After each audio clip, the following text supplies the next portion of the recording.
Sup, Gary? Your proposal at today's draft meeting was the bomb. Looks like it was a serious hit with the guys, too. Higher-ups included. You really killed it this time. Thanks, Alan. I couldn't have done it without you, though. Without your constant help and support. That proposal would have never been submission ready. I seriously doubt I could have done all of this on my own. Don't give me too much credit. All I did was get some documents together. But I'm not kidding, Gary. That thing was genuinely impressive. If all goes well here, our company revenues are going to the moon. All the department heads and even the CEO was surprised. Have you been planning this thing for a long time? It looked like months of preparation went into it. Well, I came up with the rough idea for a pretty long time ago, but I kind of felt like it sucked, so I just sat on it for ages. I guess you can call it a lack of confidence. Without you finding all those documents and encouraging me to go the distance with it, it probably would have stayed that way forever. Your talent are wasted on you, my dude. I wish I had brains to come up with ideas like that. Quit it, bro. It was just a fluke, I swear. Besides, I could never pull in better sales numbers than you. You're a beast when it comes to shifting merch. That's why I was so surprised when you did so much to help me. I figured you'd be so busy with things on your end that you might not have the time to get what I needed. I was so happy when you did, and like I said, it saved my ass in terms of actually being able to get everything together in time. Thanks, Alan. Quit it. You're embarrassing me now. Anyway, enough with the chit-chat. Let's get down to the important stuff. What do you say we go and get some celebratory beers this weekend? Or more specifically, a pre-promotion celebration? I guess your plan for today are to get home quickly and share the good news with your wife. Yep, pretty much. What's up, bud? You seem kinda deflated. Aren't you looking forward to telling your wife? No, I am looking forward to it. She'll probably be pleased.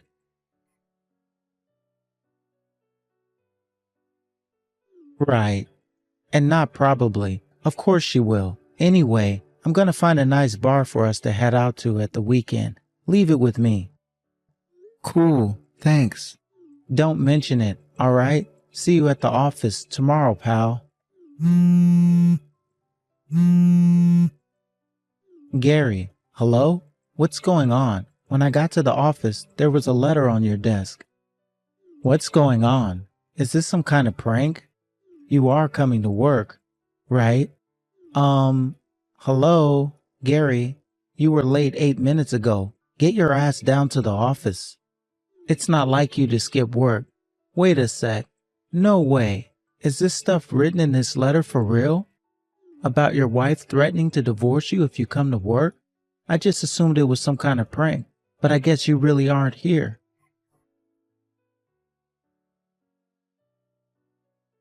Hello? You're worrying me now, buddy. Can you see my messages? Is something wrong? Respond when you see these messages. Is this Alan? It's Gary's wife. There's something I need to talk to you about, Alan. Gary's wife? It looks like he didn't show up to work today. Did something happen? Yes, that's what I was hoping to talk to you about. I need to ask a favor of you. You'll find his letter of resignation on his desk. Would you mind taking it out and handing it in to the appropriate person? The appropriate person? I'm not sure exactly who that is in this situation. Do you mean the president? Yes, my husband's going through some mental health issues at the moment, and he's far too anxious to be at work. So please, Alan, we're counting on you. Whoa, hang on a sec, would you?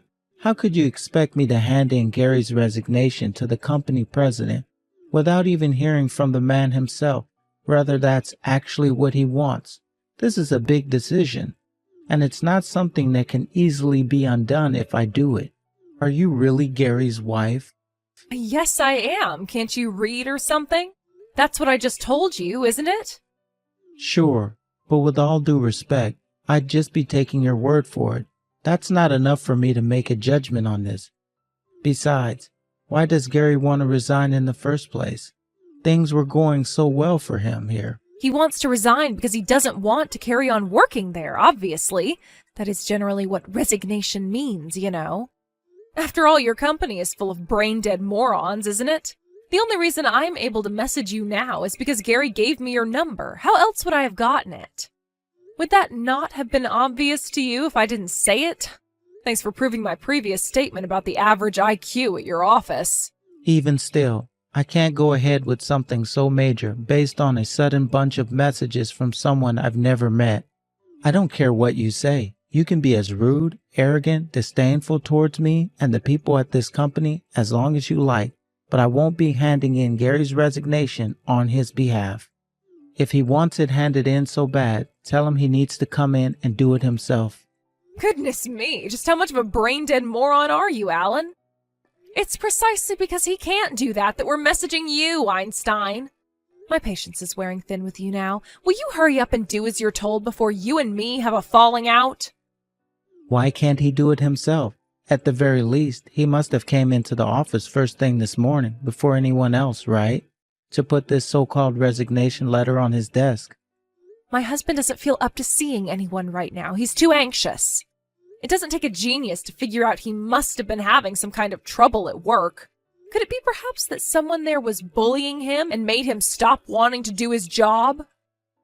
No, absolutely not. I can categorically state that that's not what happened. Everyone here loves Gary, higher-ups and workers alike. That goes for the guys in our department and the company as a whole.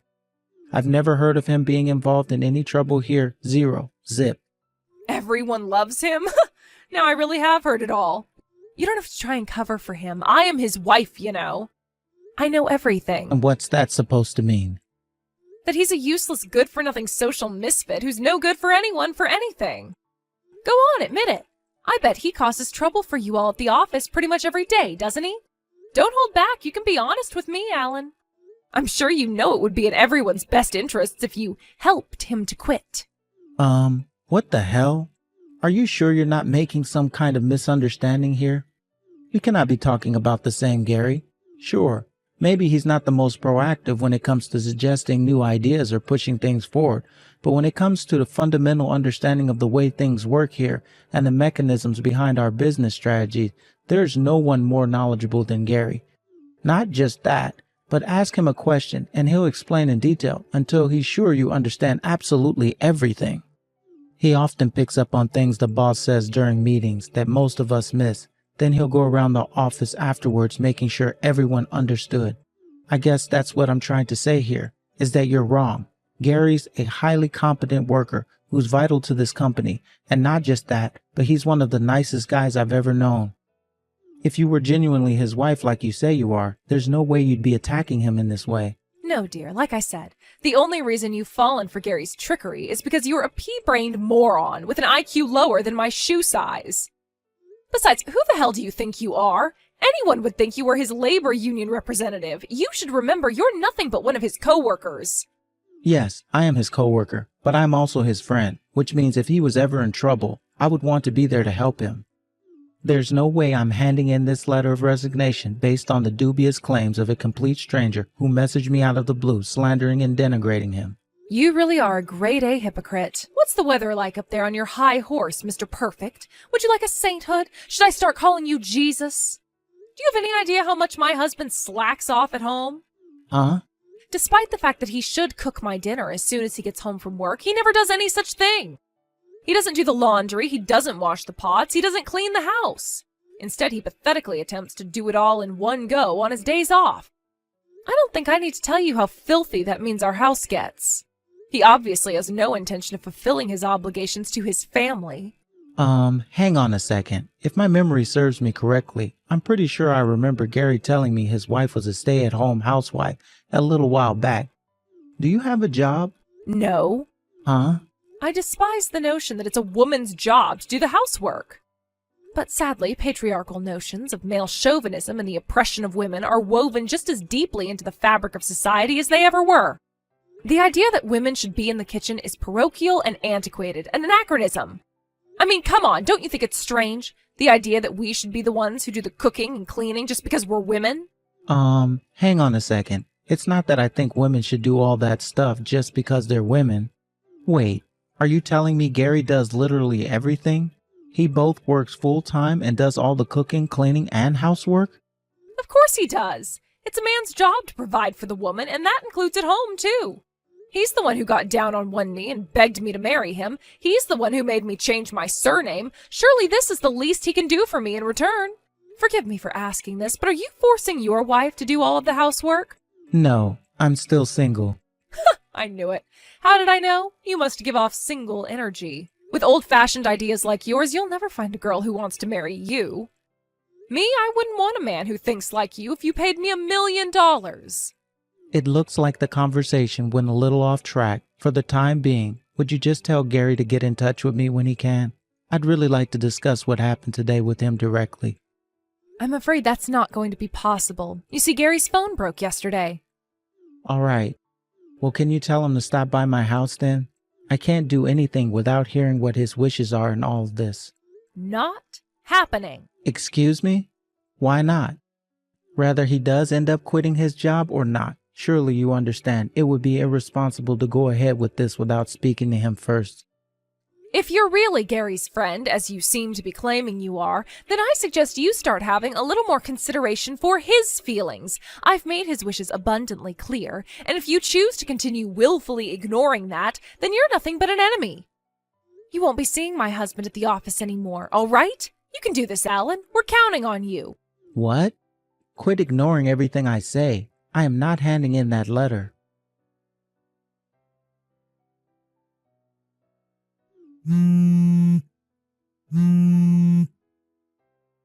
Did you just block me? What the hell? Hello? Can you see this message? Alan, are you awake? Gary? Is it really you? Yes. Sorry to message you at this time.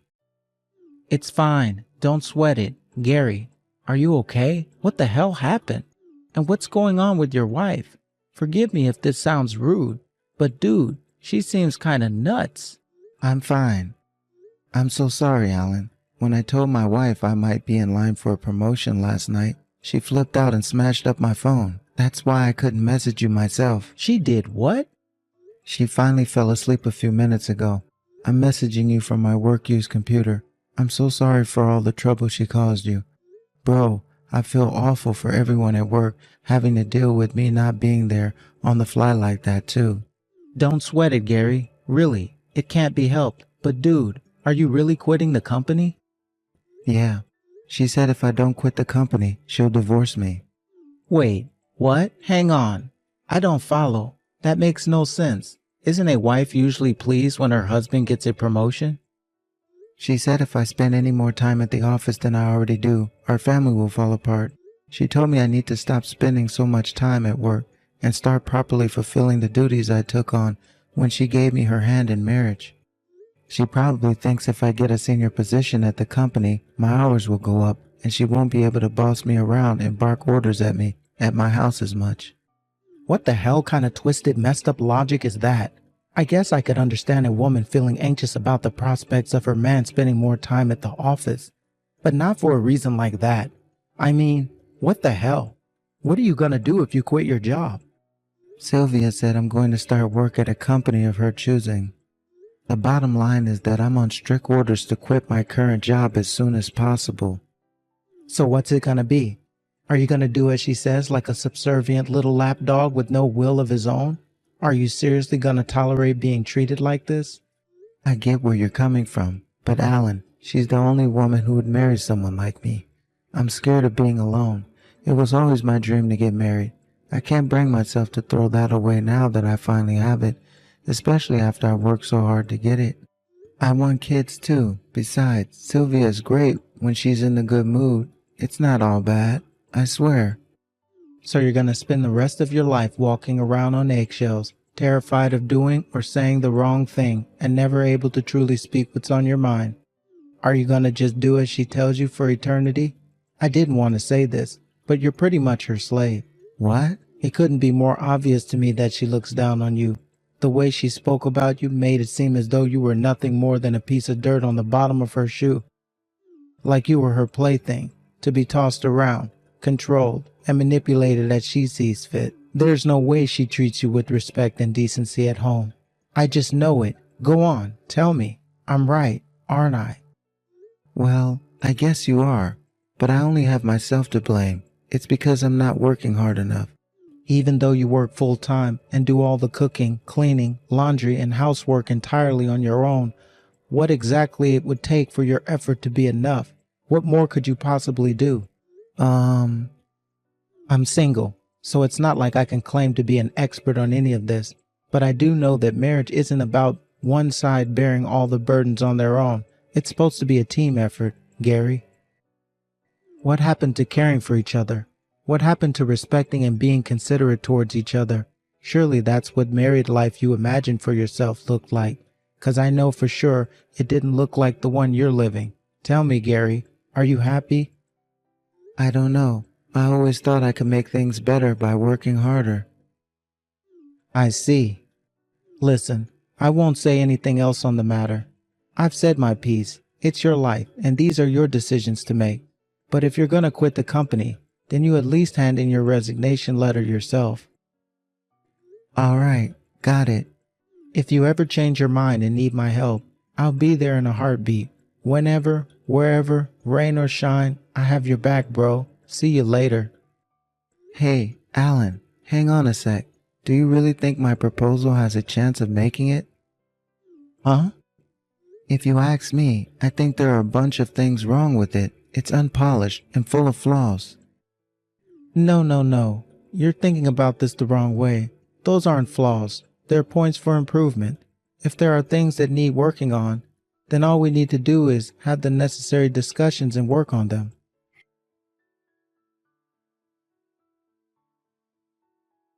Anyway, weren't you about to quit the company 5 seconds ago? Hey, I guess I was. You're right. I was. God damn it. I don't want to quit. Alan, that's it. I've made my decision. Your decision? What are you gonna do? I'm sorry to have to ask you this, but will you help me?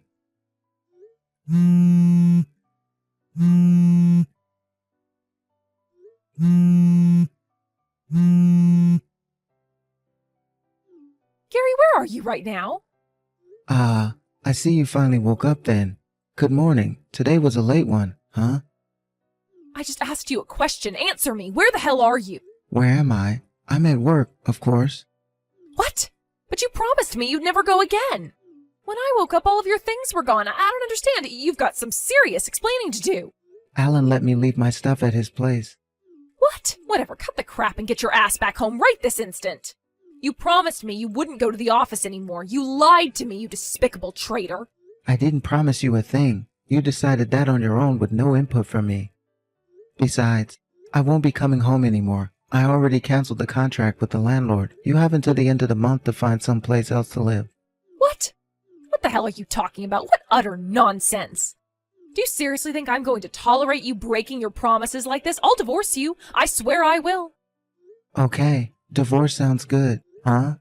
I can't take being with you anymore. I've reached my physical and emotional limit with your selfish, domineering behavior. You pick fault with literally everything I do. You launch into a vile, humiliating triads of abuse against me on a daily basis. What exactly was I to you? A housemaid? Your personal ATM? Your slave? I don't know what you wanted. But one thing for sure, it sure as heck wasn't a marriage. That's why we're finished. It's over. We're done. What? No. Oh, please don't do this, baby. Just wait a second, okay? Let's not do anything brash in the heat of the moment. What are you talking about? Why would you come at me with all of this stuff all of a sudden? It's like you're a different person. It's not all of a sudden. I was just deceiving myself into believing you weren't a vile, abusive control freak for a very long time. I convinced myself I should keep my mouth shut and tolerate it because I loved you and wanted our marriage to work. But then I stopped and thought about it, and that's when I realized I never married you to live a life like this. What the heck is this crap? Just how dumb and irresponsible can you be? Am I speaking to a child? Adults don't just give up the moment they don't get their way. That's how 3-year-olds behave. Quit throwing your toys out of the stroller and suck on your milk bottle for a while. It'll help you calm down. If you're not satisfied with your life, you should come up with ways to improve it and put in the hard work required to actualize it, not throw a tantrum and flip everything upside down in a rage. Why am I the only one that has to work hard? What have you done to make this relationship work? Go on, name one thing. All you do is sit on your phone scrolling Instagram, playing games and reading manga all day. The only time you make an effort with your appearance is when you go out to drink with your girlfriends. You help yourself to my savings and spend my money on the most pointless, frivolous crap imaginable whenever you feel like it. Look at it from my point of view. Can you name a single positive thing about being married to you? There aren't any, are there? Marriage isn't about one side constantly having to endure bullshit while the other side does whatever they want all the time. Oh my God, Gary, what happened to you? You're horrible. How can you say such awful things to me? You never used to be like this. You used to be kind. You used to be so sweet and thoughtful. You've changed. My kindness has limits. Not standing up for yourself in the face of constant belittling, abuse, and manipulation isn't kindness, it's weakness. But you are basically right. After all, it's precisely because I changed that I'm breaking up with you now. It was thanks to my workplace and certain amazing coworkers that I finally realized what I needed to do anyways. I'll be sending you the signed divorce papers to your parents' house tomorrow. See to it that you get it handed in with your signature on them before the end of the week. No, wait, please. Are you just going to end things without even talking to me first? How could you be so irresponsible? You're the one who drove me to this, Sylvia.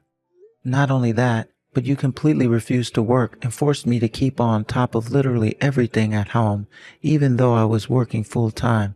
Why do you think you get to force me to do your bidding, like some kind of slave, while you slob around on the sofa all day, eating potato chips and endlessly scrolling on your phone?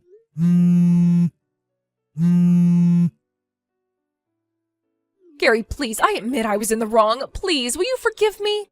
I swear I'll start doing the housework from now on, all of it. You'll never have to wash another plate again for as long as you live.